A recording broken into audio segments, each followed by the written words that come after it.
Top headlines. Guntur జిల్లా Mangalagiri SLN కాలనీలో లక్ష్మీ నరసింహస్వామి పార్కును మంత్రి నారా లోకేష్ ప్రారంభించారు. ఈ సందర్భంగా చిన్నారులతో కలిసి ఆటలాడుతూ సరదాగా గడిపిన లోకేష్ కుటుంబాలతో ముఖాముఖిగా మాట్లాడి వారి అభిప్రాయాలు తెలుసుకున్నారు. పచ్చదనం మధ్యలో ప్రజలకు విశ్రాంతినిచ్చేలా ఈ పార్కును అభివృద్ధి చేయడం పట్ల సంతృప్తి వ్యక్తం చేశారు. పిల్లలు ఆనందంగా తిరుగుతూ కనిపించాలన్నదే ప్రభుత్వం లక్ష్యమని ఆయన పేర్కొన్నారు. పార్క్ అభివృద్ధి ద్వారా ఆరోగ్యవంతమైన జీవనశైలికి ప్రోత్సాహం కలుగుతుందని చెప్పారు. ప్రజల అవసరాల మేరకు మంగళగిరిలో మరిన్ని వసతులను అందించేందుకు కట్టుబడి ఉన్నామని అన్నారు.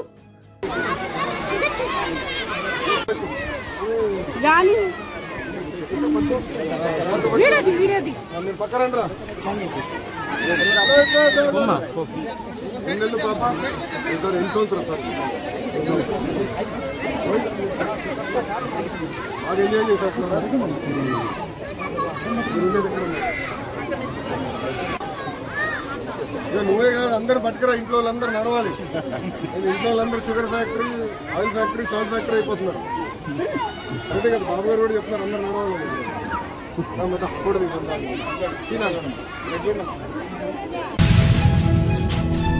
పాపిరెడ్డిపల్లిలో టెన్షన్ వాతావరణం నెలకొంది. మాజీ ఎమ్మెల్యే తోపుదుర్తి ప్రకాష్ రెడ్డి సంచలన ఆరోపణలు చేశారు. జయచంద్రారెడ్డి ఇంటిపై దాడి చేసిన వారు గతంలో హత్య కేసులో నిందితులేనని తెలిపారు. కురుబ లింగమయ్య కుమారులను టార్గెట్ చేయడంలో కూడా అదే నిందితుల చేతులు ఉన్నాయని చెప్పారు. ఈ దాడిని అడ్డుకోవాల్సిన ఎస్ఐ సుధాకర్ చురుగ్గా వ్యవహరించలేదని, బదులుగా ఆయననే మా ఎంపీటీసీలను బెదిరించాడని ఆరోపించారు. పరిటాల సునీత టికెట్ కోసం ఎస్ఐ సుధాకర్ రాజకీయాలను ఆశ్రయిస్తున్నారని ఆరోపణలు చేశారు. ఘటనపై పోలీసుల స్పందనపై విమర్శలు వెల్లువెత్తుతున్నాయి. దాడి నిరోధించావా? ఆ దాడిని అడ్డుకున్నటువంటి కురుబ లింగమయ్య కుమారులు వారికి టార్గెట్ కాలేదా? అడ్డుకోవాల్సింది మీరు కాదా? పోలీసులు కాదా? మీరు చేయలేని పనిని తాము చేయాలనేసి ఆ దౌర్జన్యానికి ఎదురుపైన లింగమయ్య కుమారుల పైన కక్ష పెంచుకున్నది వాస్తవం కాదా? ఈ హత్య కేసుల ముద్దాయిలు పరిటాల సునీత తమ్ముడు, ఆమె తమ్ముళ్ళ కొడుకులు ఆ కురుబ లింగమయ్య పైన కానీ వారి కుమారుల పైన కక్ష పెంచుకున్నది అందుకు కాదా? మరి 27 దాడి జరిగి 28 దాడి జరిగి జయచంద్రారెడ్డి ఇంటి పైన నీ వైఫల్యం వల్ల 30వ తేదీ హత్య జరగలేదు. అదే గ్రామంలో లింగమయ్య హత్య జరగలే. మరి 28వ తేదీ పోలేపల్లి ఎంపీటీసీ కొడుకును ఇదే ముద్దాయిలు పిలిచి బెదిరించడం వాస్తవం కాదా? నువ్వు పోయి కొండయ్య గంతిమరి ఎంపీటీసీని బెదిరించడం వాస్తవం కాదా? ఇంత దిగజారాలనా సుధాకర్? ఎవరిని నమ్ముకొని నువ్వు చేస్తున్నావు ఇది? పరిటాల సునీత నీకు టికెట్ ఇప్పించేటువంటి సామర్థ్యం ఉందనుకుంటున్నావా? ఆమె పైన ఆమె అధిష్టానానికి నమ్మకం ఉందనుకుంటా ఉన్నావా? అవసరం తీరేంత వరకు చంద్రబాబు తర్వాత ఏ ప్రభుత్వం వచ్చినా ఆ ప్రభుత్వంతో చట్టపట్టాలు వేసుకుని పనులు చేసుకునే విధానం కాదు ఆమెది. ఆమె భర్త చంద్రబాబు నాయుడు గారిని తిట్టిన విషయం మీకు తెలిసినా, తిట్టే తిట్లు మీకు తెలిసినా, ఆమె భర్త కానీ ఆమె కుమారుడు కానీ మొన్న టికెట్ ఇవ్వలేదని బతికినప్పుడు ఆమె భర్త కానీ చంద్రబాబు నాయుడిని తొన్నినా కొడుకు అని తిట్టినారు. చంద్రబాబు నాయుడిని తొన్నినా కొడుకు అని తిట్టినారు పరిటాల కుటుంబం. ఎప్పుడు కూడా 4 గోడల మధ్య చంద్రబాబు నాయుడిని తిడుతుంది. వీళ్ళ ఉద్దేశం ఏంటంటే చంద్రబాబు నాయుడు వల్ల ఈ రాష్ట్రంలో తెలుగుదేశం పార్టీకి ఇమేజ్ లేదంట, పరిటాల రవి వల్ల ఈ రాష్ట్రంలో తెలుగుదేశం పార్టీకి ఇమేజ్ ఉందంట. ఇది వీళ్ళ అభిప్రాయం. మరి దీనికి అంతటికీ కారణం ఎవరు చెప్పను సుధాకర్? ఏ విధంగా అయితే ఈ కేసు నీరుగార్చే ప్రయత్నం చేశావు, నువ్వు నమోదు చేసిన ఎఫ్ఐఆర్, నువ్వు కంప్లైంట్ ఏ విధంగా తీసుకున్నావు? మీరు పోలీసులు 20 మంది ఆ సంఘటనలో, ఆ హత్య సంఘటనలో పాల్గొంటే మీరు పోలీసులు వెళ్ళి అప్పటికప్పుడు ఒక కంప్లైంట్ కాగితం రాసుకొని చదువు రాని లోకజ్ఞానం లేని లింగమయ్య అన్న భార్య దగ్గరికి వెళ్ళి ఆమెతో ఏలిమూత్ర వేయించుకున్నారే. ఎలా వేయించుకున్నారు? కనీసం స్టేషన్ నుంచి ఒక ఇంక్ ప్యాడ్ తీసుకొని పోయినారా? అంత టైం కూడా మీరు ఇవ్వదలుచుకోలేరు. ఆమె కళ్ళకు రాప్తాడు పర్యటనలో ఉద్దేశపూర్వకంగానే గొడవలు సృష్టించేందుకు మాజీ సీఎం జగన్ ప్రయత్నించారని హోంమంత్రి అనిత విమర్శించారు. 2 రోజుల నుంచే పక్కా ప్రణాళికతో వ్యవహరించారన్నారు. గొడవలు జరిగే అవకాశం ఉందనే నిఘా వర్గాల సమాచారంతో 1100 మంది పోలీసులతో భద్రతా ఏర్పాట్లు చేసినట్లు తెలిపారు. ఆయన డబ్బులిచ్చి వైఎస్ఆర్సీపీ కార్యకర్తల్ని భారీగా రప్పించి పోలీసులపై దాడికి దిగారన్నారు. కూడా 11 సీట్లు వచ్చినా కూడా బుద్ధి రాకుండా ఆ పరామర్శించిన తీరు చూస్తూ ఉంటే నిజంగా చాలా బాధ అనిపించే పరిస్థితి. లాస్ట్ 5 years లో మేము చెప్పామండి, ఐపీసీ సెక్షన్ ప్రకారం అన్నది కాకుండా వైసీపీ సెక్షన్ ప్రకారం అని చెప్పి పోలీసుల చేత కూడా పనిచేయించి పోలీస్ వ్యవస్థని కూడా నిర్వీర్యం చేసేసి ఈరోజు అదే పోలీస్ వ్యవస్థ మీద విరుచుకుపడే పరిస్థితి చూస్తూ ఉంటే జగన్మోహన్ రెడ్డి మానసిక పరిస్థితి కూడా మేము జాలిపడాల్సిన సందర్భం. ఒక జగన్మోహన్ రెడ్డి అన్న వ్యక్తి ఒక పులివెందలకి మాత్రమే ఒక ఎమ్మెల్యే, అతనికి ప్రతిపక్ష హోదా లేదు. అయినప్పటికీ అతను ఒక ఎక్స్ సీఎం అన్న ఒకే ఒక కారణంతో ఆయన టూర్ ప్రోగ్రామ్ గురించి మాట్లాడినప్పుడు మేము చాలా క్లియర్గా 1100 మంది, అప్రాక్సిమేట్లీ 1100 మంది పోలీస్ బలగాల్ని డిఎస్పీ స్థాయి నుంచి రోప్ పార్టీస్ వరకు అంటే ఏపీఎస్పీ బెటాలియన్స్ వరకు దగ్గర 1100 మంది పోలీసులను పెట్టాం. అంటే మీరు అనుకోవచ్చు ఒక ఎక్స్ సీఎంకి 1100 మంది పోలీసులు ఎందుకండి అని. కానీ అతను వెళ్తున్న ప్రాంతం చాలా సెన్సిటివ్ ప్రాంతం. తను వెళ్తున్న ప్రాంతంలో ఏదైనా గొడవలు జరిగే పరిస్థితి ఉండి లా అండ్ ఆర్డర్ కనుక ఇబ్బంది పడితే సామాన్యమైన ప్రజలు ఇబ్బంది పడతారని ఒకే ఒక కారణంతో గౌరవ ముఖ్యమంత్రి గారి ఆదేశాల మేరకు డీసీపీ గారు అందరూ కలిసి సుమారుగా 1100 మందిని అక్కడ డిప్లాయ్ చేశాం. వాళ్ళు డిప్లాయ్ చేయడమే కాదు, ప్రతి ఒక్కరికి కూడా వాళ్ళకి అక్కడ బాడీ వన్ కెమెరాస్ కానీ, రోప్ పార్టీస్ కానీ, మళ్ళీ పబ్లిక్ అడ్రస్ సిస్టమ్స్ కానీ, డ్రోన్స్ కానీ, ఏరియల్ సర్వేలెన్సెస్ గురించి డ్రోన్స్ కానీ, ఫైర్ టెండర్స్ కానీ, అంబులెన్సెస్ కానీ, గ్యాస్ గన్స్ కానీ ఇవన్నీ కూడా పెట్టుకున్నాం. అంటే సాధారణంగా ఒక విఐపీ వచ్చినప్పుడు ఎటువంటి ట్రీట్మెంట్ చేసుకుంటామో ఆ ట్రీట్మెంట్ అంతా కూడా ఒక సాధారణ ఒక పులివెందుల ఎమ్మెల్యేకి కూడా కేవలం ఎక్స్ సీఎం అన్న కారణంతో మేము ఇవ్వడం కూడా జరిగింది. ఆ సంగతి కూడా మీరందరూ కూడా గమనించాలి.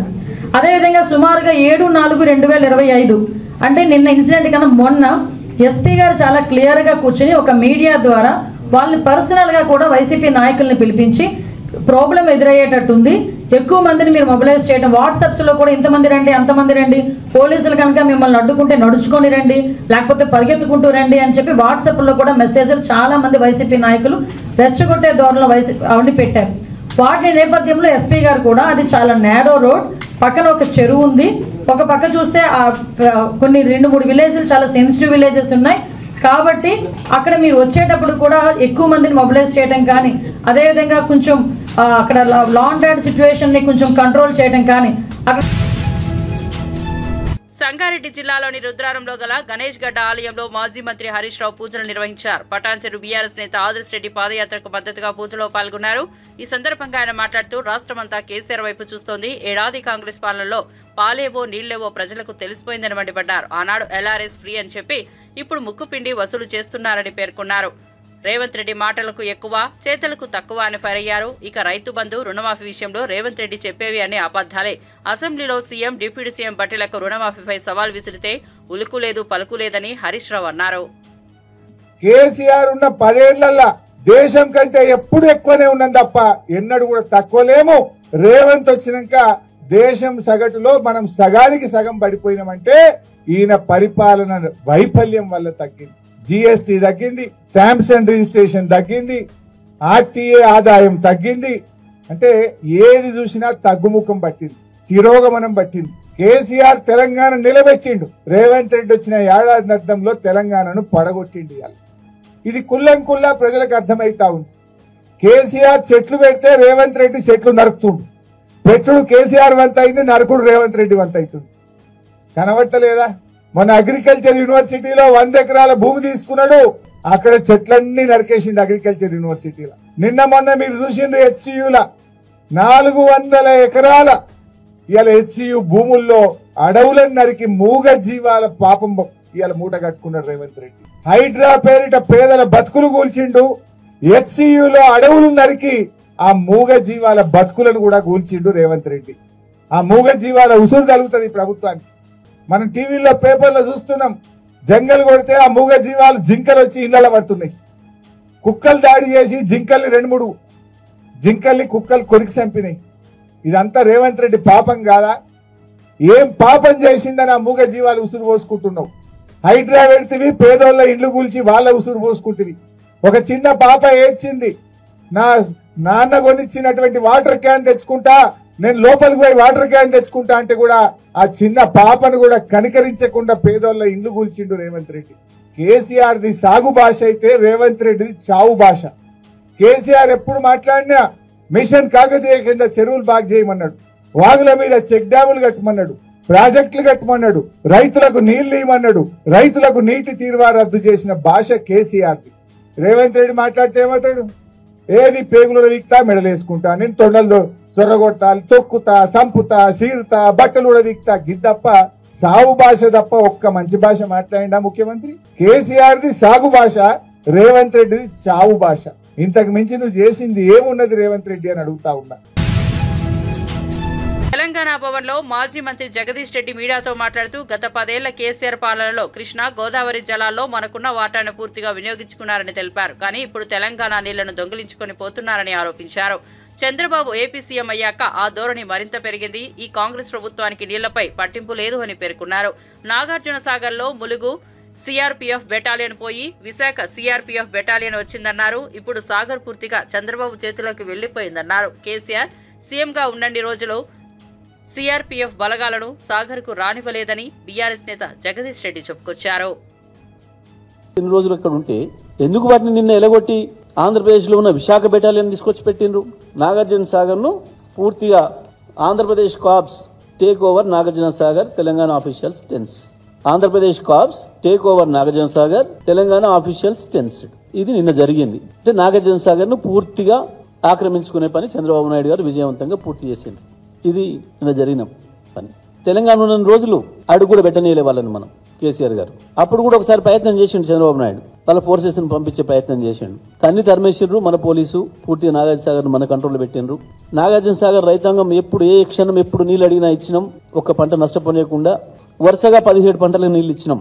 నాగార్జున సాగర్ చరిత్రలో 65 ఏళ్ల నాగార్జున సాగర్ హిస్టరీలో వరుసగా నీళ్ళు ఇచ్చినాం. అది గోదావరి నీళ్ళు కావచ్చు, కృష్ణ నీళ్ళు కావచ్చు. ఈ ప్రభుత్వం కనీసం సోయి కూడా లేకుండా ప్రవర్తించింది. రేవంత్ ప్రభుత్వం వచ్చిన కొద్ది రోజుల్లోనే కేఆర్ఎంబి తీసుకుంటుంది, చేతులకు తీసుకుంటుంది అనే విషయాన్ని మా నాయకుడు కేసీఆర్ గారు చెప్పేంత వరకు కూడా ఈ ప్రభుత్వానికి సోయి లేదు. కేసీఆర్ గారి ఆదేశాల మేరకే వారికి వచ్చిన సమాచారం మేరకు మేమందరం కూడా ఆ రోజు మాట్లాడినాం. ఆ తర్వాత ఈ ప్రభుత్వం ఎదురు దాడి చేసి తప్పించుకునే ప్రయత్నం చేసింది. కేసీఆర్ అప్పచెప్పిండు అని చెప్పి తప్పించుకునే ప్రయత్నం చేసింది. కానీ కేసీఆర్ ఎప్పుడైతే నల్లగొండలో 1,00,000 మందితోని సభ పెట్టి ఒక్కసారి గర్జించిండ్రో ప్రభుత్వం తోక ముడిచి తెల్లవారి అసెంబ్లీలో తీర్మానం పెట్టింది. ఎట్టి పరిస్థితుల్లో కేఆర్ఎంబి తీసుకోవడానికి లేదు, ఇంతకాలం మా తెలంగాణ చేతులు ఎట్లయితే ఉందో మా తెలంగాణ కంట్రోల్లో ఉండాలి అని చెప్పి అసెంబ్లీలో తీర్మానం చేసి పంపించిండ్రు. మళ్ళీ తెల్లవారి నుంచి నిద్రపోయిండ్రు.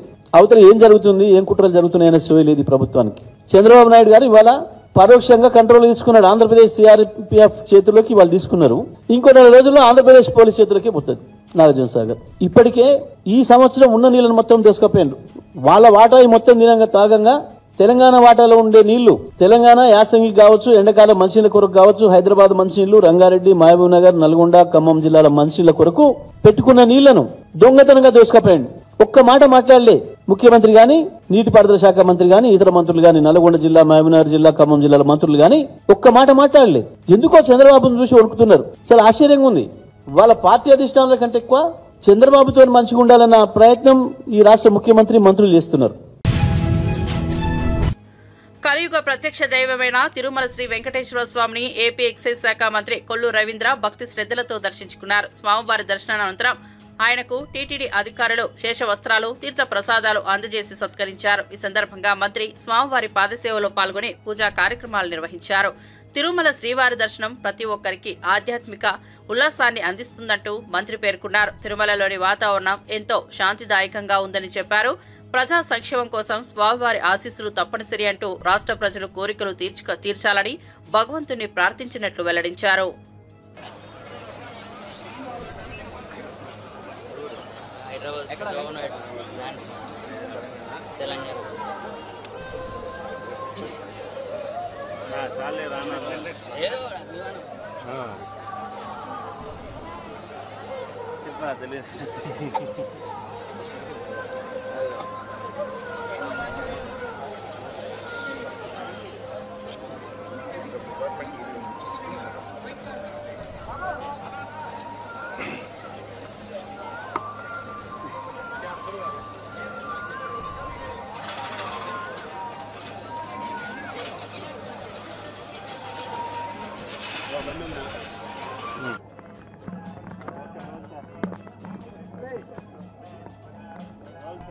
ఈరోజు కలియుగ దైవం శ్రీ వెంకటేశ్వర స్వామి వారి దర్శనాన్ని చేసుకోవడం జరిగింది.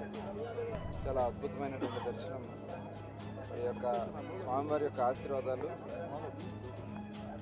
అందరికీ ఉండాలని ముఖ్యంగా ఈ రాష్ట్రం కోసం అహర్నిశలో కష్టపడుతున్నటువంటి చంద్రబాబు నాయుడు గారు, లోకేష్ గారు, పవన్ కళ్యాణ్ గారు, అలాగే యావత్ ప్రభుత్వానికి ఆ దేవుని వారి ఆ వెంకటేశ్వర స్వామి వారి ఆశీస్సులు కావాలని చెప్పి మనస్ఫూర్తిగా కోరుకుంటూ మరి ఈరోజు తిరుమల తిరుపతి దేవస్థానం ఆధ్వర్యంలో కూడా మరి శ్రీరామనవమి కార్యక్రమాల్లో భాగంగా ఒంటిమిట్టలో కూడా స్వామివారి కళ్యాణ మహోత్సవాన్ని అత్యంత రంగరంగ వైభవంగా, ఎందుకంటే రాష్ట్ర విభజన జరిగిన తర్వాత భద్రాద్రి రామాలయం తెలంగాణకి వెళ్ళిన తర్వాత ఆంధ్ర రాష్ట్రానికి ఆనాడు ముఖ్యమంత్రిగా చంద్రబాబు నాయుడు గారు 2014-19లో ఒంటిమిట్ట రామాలయాన్ని మరి అభివృద్ధి చేయడం జరిగింది. రాష్ట్ర కార్యక్రమంగా అక్కడే కండక్ట్ చేయడం జరుగుతోంది. కానీ గత 5 సంవత్సరాలు చాలా నామమాత్రంగా పట్టించుకునే విధంగా జరిగినటువంటి పరిస్థితి ఉంది. తిరిగి మళ్ళీ ఈరోజు అత్యంత వైభవంగా స్వామివారి కళ్యాణ మహోత్సవాన్ని మరి నిర్వహించడం అనేది చాలా సులభం. మరి దానికి ప్రభుత్వాన్ని, అలాగే కార్యక్రమం నడిపిస్తున్న టీటీడీ, అలాగే అందరికి కూడా ప్రత్యేకంగా ధన్యవాదాలు తెలియజేస్తున్నాను. మరి స్వామివారి ఆశీర్వాదం. కుటుంబ వివాదంతో నటుడు మోహన్ బాబు కుటుంబం తాజాగా మరోసారి వార్తల్లో నిలిచింది. తన కారు పోయిందని మంగళవారం పోలీసులకు ఫిర్యాదు చేసిన మనోజ్ బుధవారం ఉదయం జల్పల్లిలోని మోహన్ బాబు నివాసం వద్దకు చేరుకున్నారు. ఆయన లోపలికి అనుమతించకపోవడంతో గేటు బయటే బైఠాయించి నిరసన తెలియజేశారు. అనంతరం మీడియాతో మాట్లాడారు. ఇంట్లో తనకు సంబంధించిన వస్తువులు, పెంపుడు జంతువులు ఉన్నాయని, వాటిని తీసుకెళ్దామంటే లోనికి వెళ్లనివ్వట్లేదని మనోజ్ తెలిపారు. ఈ క్రమంలో ఆయన పోలీసులపై ఆరోపణలు చేశారు. ప్రూఫ్స్ ఇచ్చారు, కత్తులు గన్నులతో కొట్టరా అని చెప్పి మా మీదకి వచ్చారు, కర్రలతో వచ్చారు, గన్నులు తీశారు. ఇవన్నీ ప్రూఫ్ సీఏ దగ్గర ఉన్నాయి. ఏసీపీ గారు లేరు, మోహన్ బాబు గారు చెప్పాలి అంటున్నారు. సార్ ఇది ఎక్కడ సార్? ఇంటి లోపల మా నాన్న లేరు, ఎవరు లేరు, మా పెట్స్ ఉన్నాయి, 25 మంది రౌడీ షీటర్లు ఉన్నారు. నేను డ్రోన్ పంపిస్తాను సార్, చూడండి సార్ అంటే పంపించద్దు, నేను చూడకూడదు. పోనీ నేను ఇక్కడ ఉంటాను సార్, మీరు లోపలికి వెళ్ళిన పెట్స్ నేను కుక్క పిల్లలన్నీ ఇచ్చేయండి సార్, తీసుకెళ్ళిపోతాను. 3 ఉన్నాయి సార్, వాళ్ళు నీళ్లు పెడుతున్నారు, ఏం పెడుతున్నారు, ఎండాకాలం చూసుకుంటాను సార్, పిల్లల్లా పెంచుకుంటాం వాటిని. మేము నా కాదు, మీరు వెళ్ళి తండ్రి సరే దండం పెట్టుకున్నారు, కాలు పట్టుకుంటాను సార్ అని నేను. కళ్ళల్లో నీళ్ళు వచ్చేసింది, ఆ పెట్స్ వచ్చేసి గేట్లు సందుల్లో. మీకు ఏదో చీటింగ్ జరిగింది అక్కడ, we want to prove it.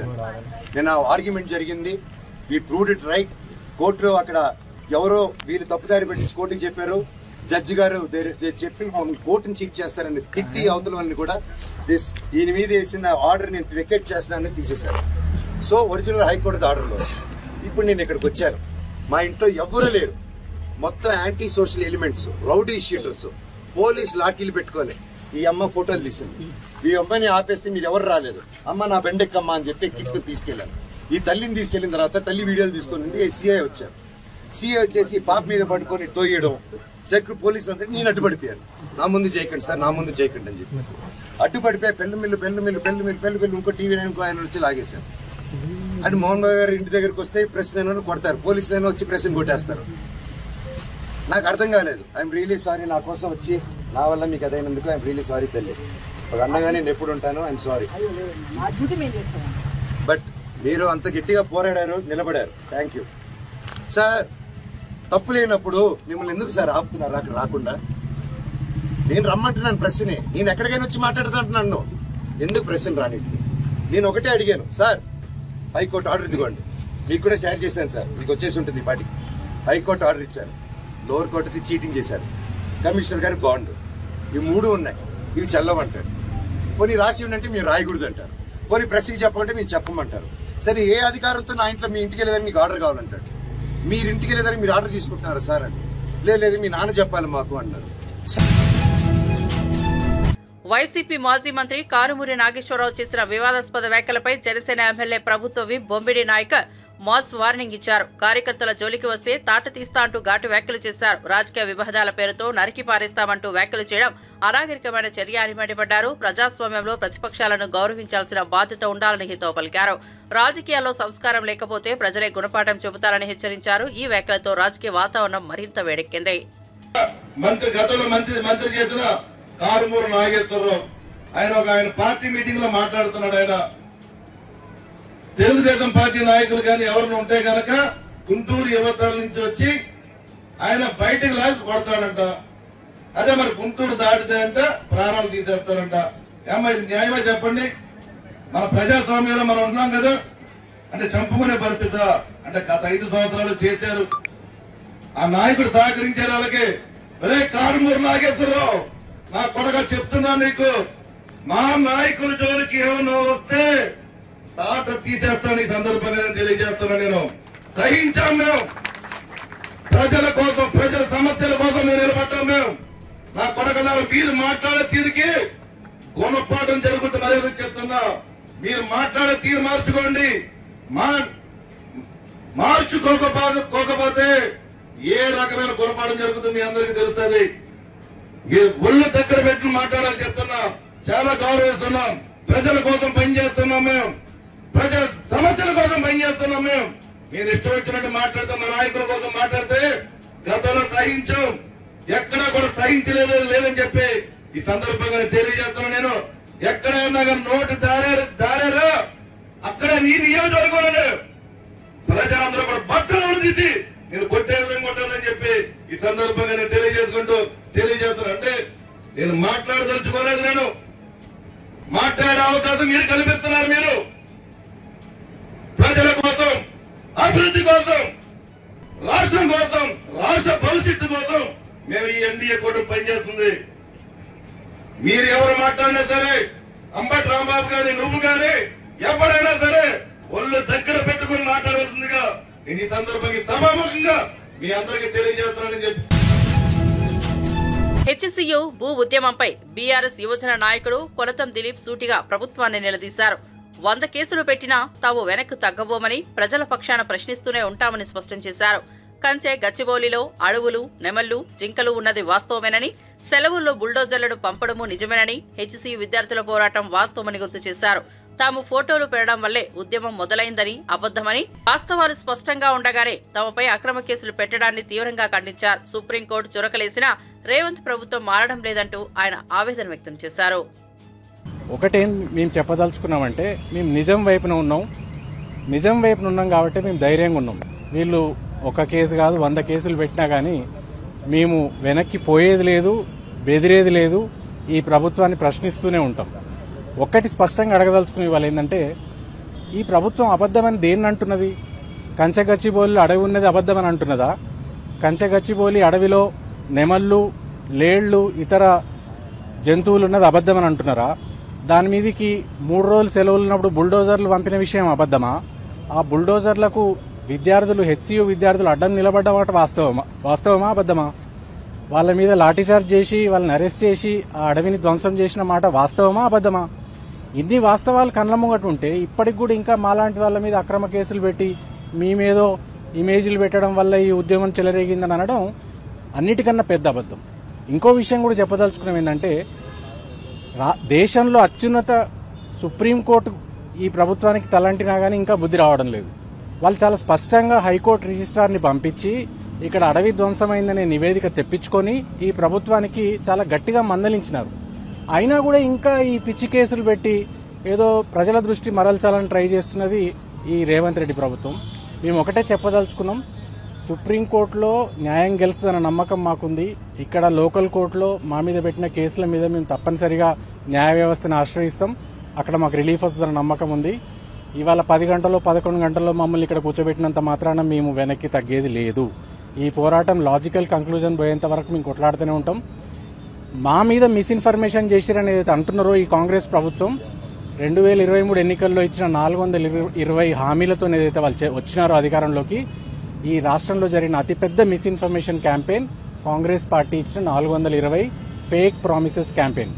దాని మీద మా పోరాటం కొనసాగుతుంది. Thank you. జై తెలంగాణ.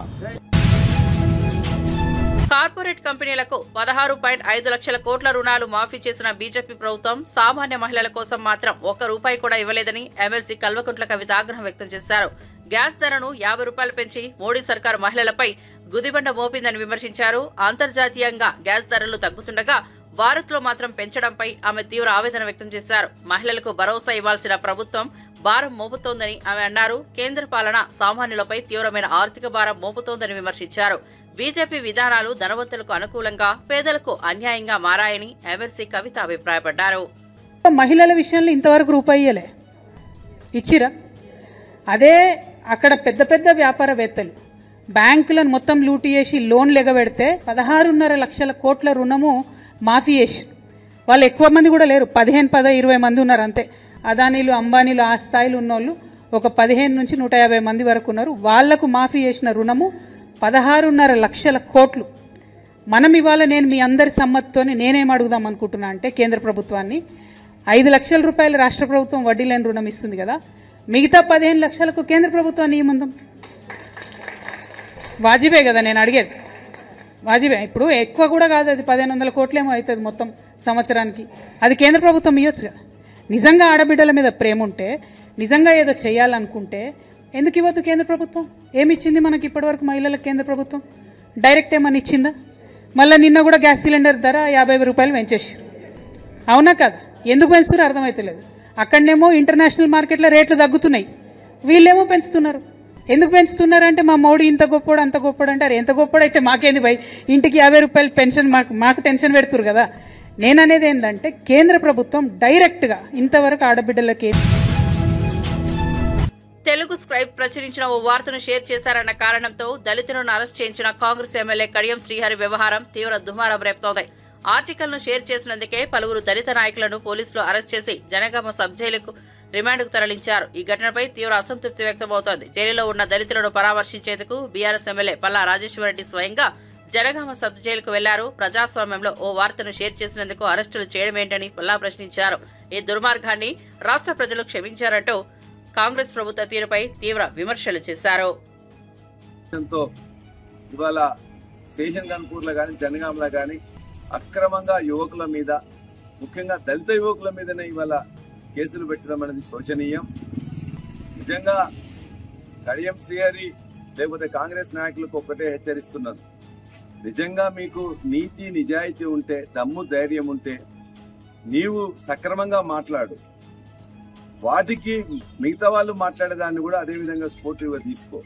అంతే తప్ప గాని ప్రభుత్వం మాది ఉంది కదా, పోలీసుల అండ మాకు ఉంది కదా, మేము ఏది చేసినా చెల్లుతుంది అనుకుంటే ఖచ్చితంగా వచ్చే ఎన్నికల్లో మిమ్మల్ని పాతాళంలోకి బొందబెట్టడం అనేది ఖచ్చితంగా అవుతుంది. మీరు అనుకుంటున్నారు ఇవాళ విజయ్ని లోపల పెట్టినంత మాత్రాన విజయ్కి ఎవరు లేక కాదు, లేకపోతే మేమందరం కూడా చట్టాన్ని కట్టుబడి ఉన్నాం కాబట్టి న్యాయస్థానం ద్వారానే బెయిల్ కోసం అని చెప్పి ప్రయత్నం చేస్తున్నాం. నిజంగానే మా అందరిని అరెస్ట్ చేయదలుచుకుంటే ఈ రాష్ట్రంలో ఉండే జైలు గాని ఈ జిల్లాలో ఉండే జైలు ఏవి కూడా సరిపోవు. ఖచ్చితంగా ఇంకా చూస్తున్నాం. ఖచ్చితంగా ఇవాళ జైల్లో ఉండే సగం మంది కూడా కడియం శ్రీహరి యొక్క బాధితులు, కాంగ్రెస్ నాయకుల యొక్క బాధితులే ఉన్నారు. మొత్తం కూడా ఆయనను ఏదో మాట్లాడినని చెప్పి అతనికి మాట్లాడే హక్కు ఉందంటారు, అతని తిట్టే హక్కు ఉందంట. కానీ ఆ తిట్లకు మళ్ళా ఇంకో తిట్టడానికి అని చెప్పి ఆస్కారం లేదు, లేకపోతే తిట్టకూడదంట. మరి ఇదెక్కడి నీతి? కాబట్టి ఖచ్చితంగా చెప్తున్నాం, ఇవాళ నీ యొక్క ఉడత ఊపులకు, పిట్ట బెదిరింపులకు భారత రాష్ట్ర సమితి నాయకులు, కార్యకర్తలు ఎవరు కూడా భయపడరు, చలించరు. నువ్వు ఎన్ని రోజులు నీ యొక్క చట్టాన్ని అక్రమంగా ఉపయోగించుకొని కేసులు పెడితే న్యాయస్థానం ద్వారా కొట్లాడి బెయిల్ తెచ్చుకుంటాం. జైలు జీవితాన్ని మర్చిపోకుండా మీ యొక్క పతనానికి కూడా మేము ఖచ్చితంగా దీన్నే నాందిగా కూడా తీసుకుంటామని చెప్పి కూడా హెచ్చరిస్తున్నాం. కడియం శ్రీహరి జాగ్రత్తగా ఉండు. దళితులు అని చెప్పుకుంటావు, నువ్వు దళిత దొరగా ఇవాళ దళిత యువకుల మీద అన్యాయంగా వాళ్ళ కుటుంబాల్లో ఇవాళ మొత్తం మనస్తాపం కలిగిస్తున్నావు, అన్యాయంగా అక్రమంగా వాళ్ళందరినీ జైల్లో పెట్టిస్తున్నావు. కాబట్టి దళిత జాతి నిన్ను క్షమించదు. ఇవాళ దళిత ఉత్సవాలు జరుగుతున్నాయి ఈ వారంలో. ఈ ఉత్సవాల సందర్భంగా నువ్వు చేసే అకృత్యాల వల్ల దళిత